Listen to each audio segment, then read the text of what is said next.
All right, welcome back. As promised, a special Tuesday night edition of our State House Insiders. Antoine Seawright, Dave Wilson.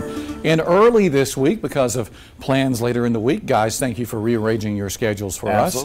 Let's talk about what's going on at the State House this week. Any big legislation happening? The only major thing that's going on is they're starting to debate right now the education bill, the 80-something page bill that has started over in the House. That's going to have to go through a lengthy process because some sort of omnibus education bill is going to have a lot of nuances to it that a lot of people are going to have to look at.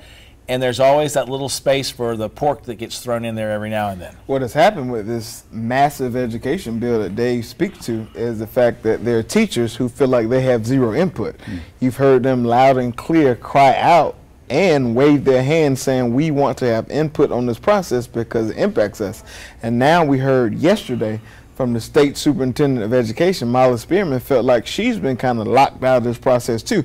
And so the politics of how this bill moves and how quickly this bill moves is going to be very tricky going forward.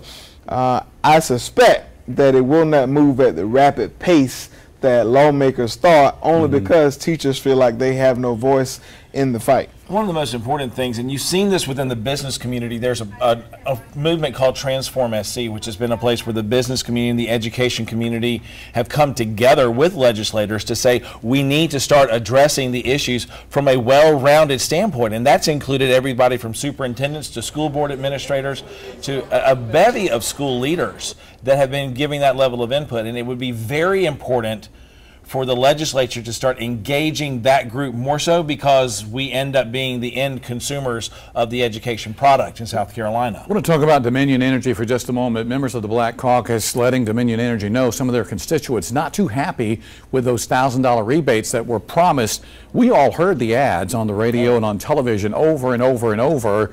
Tell your lawmaker, vote for the merger, $1,000 rebate check and lower rates. But now Dominion's basically saying, no $1,000 check because the rates are going to be a little lower than we thought. Well, the speaker gave signals to the state saying that he was okay with the plan that was voted on and approved by the PSC. So I think most people knew during this entire process before the PSC took their vote, there was going to be no $1,000 refund. The problem with where we are now is that there was promised a customer education plan, essentially educating the public on the merger, and I think we have not seen much movement on that. And I think that's where that's where the public is also frustrated. If you look inside that building, they understood that.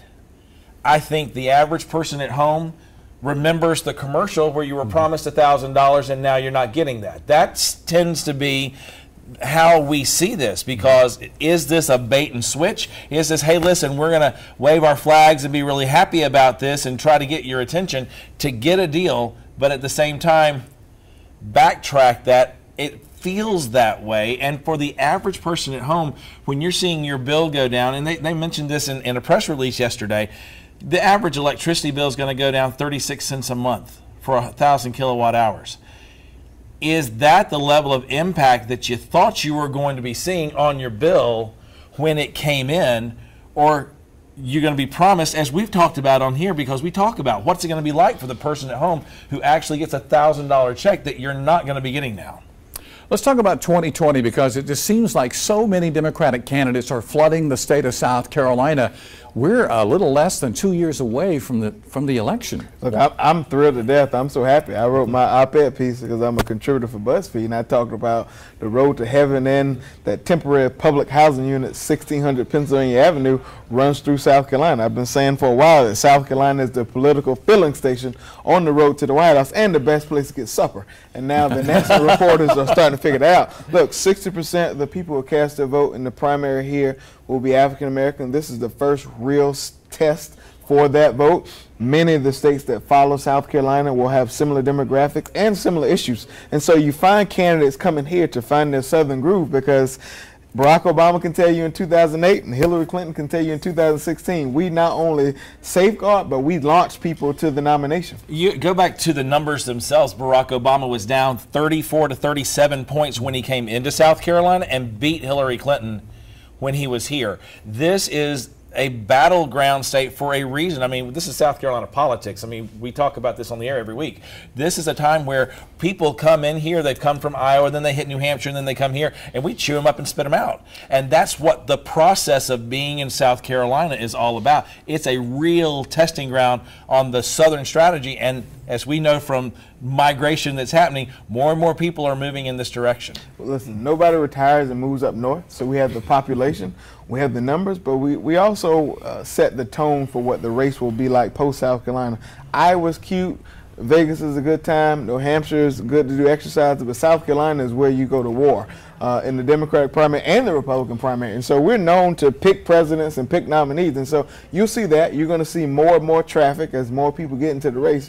And with a heavy, robust group of candidates running, South Carolina becomes even more relevant because whoever squeaks out a win here will have momentum like no other going forward. And that is real important for understanding the part that every person at home plays, because when you have that opportunity to go in and be face-to-face with a presidential candidate and ask the questions, this is the opportunity that people in other states, honestly, they don't get and they don't understand how close we get to the political process to be able to be involved, to be able to know what's going on, and to hear voices that begin to sift out where they're going to go in Washington. No, that is so good for our economy. It is local great restaurants, for our economy. hotels, the national public relations attention. But also this, when you come to South Carolina, people feel like it's home. And I don't think you can trade that. And we're the first state, I think, that has an open primary. So I mean the Republicans do not have a race on this side. So you're going to independent voters, independent thinkers, and even some moderate Republicans who are frustrated with what they see going on the Republican side. So you know what? I'm going to vote in the Democratic primary for president. I've seen it happen before. I've gotten a number of calls and messages about will they be on some list if they vote in the Democratic primary. So you're going to see the real melting pot here in South Carolina. And that's why this state is so important in the national elections. All right, guys, thank you so very much. Thanks, Antoine JR. C. Wright, Thank you. Dave Wilson, thank you for your time as always.